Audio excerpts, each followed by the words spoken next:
Aloha! Welcome to another exciting edition of Physics 251 Lab.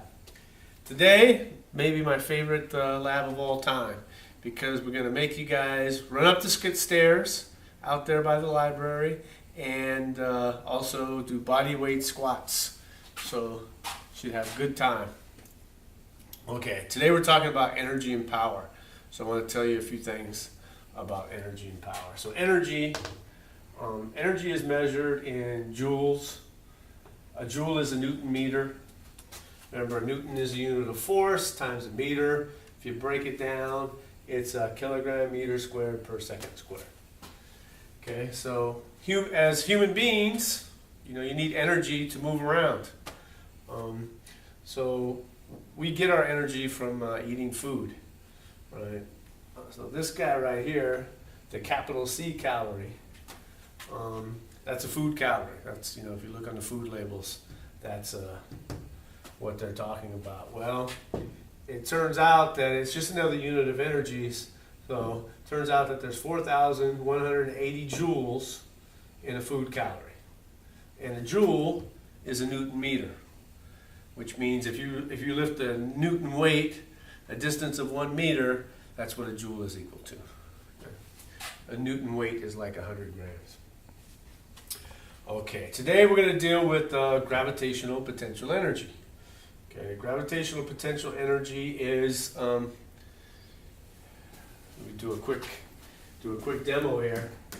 Gravitational potential energy is equal to the mass times our good friend G times the height. Okay, the height above some reference.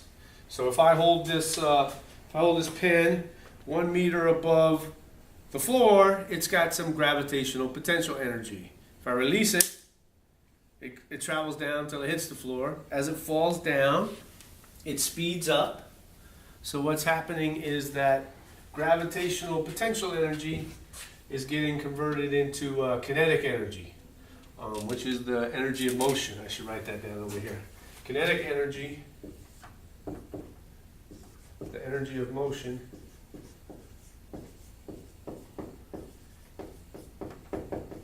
is equal to 1/2 times the mass times the speed squared.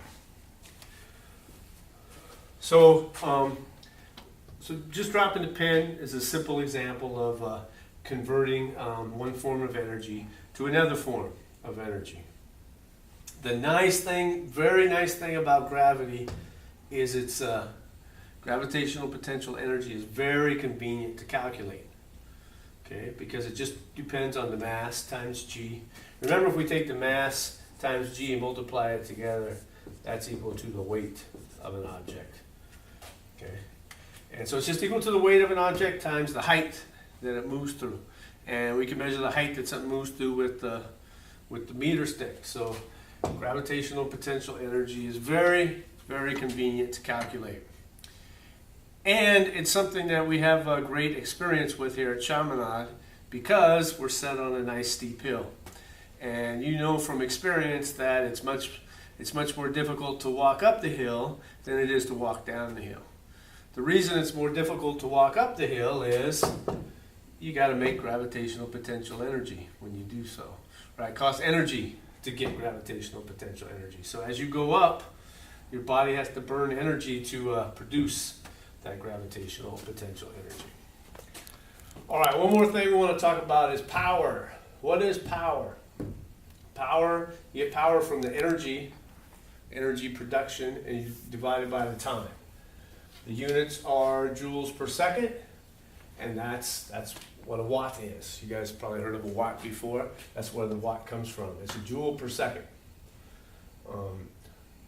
A horsepower, if you buy a car, you might be interested in horsepower. Horsepower, it turns out, is just equal to 746 watts. My cameraman is killing mosquitoes. All right. So a horsepower is 746 watts. And so it's kind of interesting. If you like a 100-watt light bulb of 100 watts, you could call that you can sell that thing in terms of horsepower. It would sound funny, but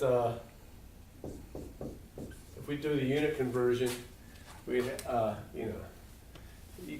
they can sell light bulbs and horsepower if they wanted to, although it doesn't make much sense. And they can sell cars. They can rate cars in terms of their wattage if they wanted to. All right, so you guys are going to do squats and you're going to do running up the steps. So we're going to do 2 separate videos to show you that. We'll be back in just a second. Cut.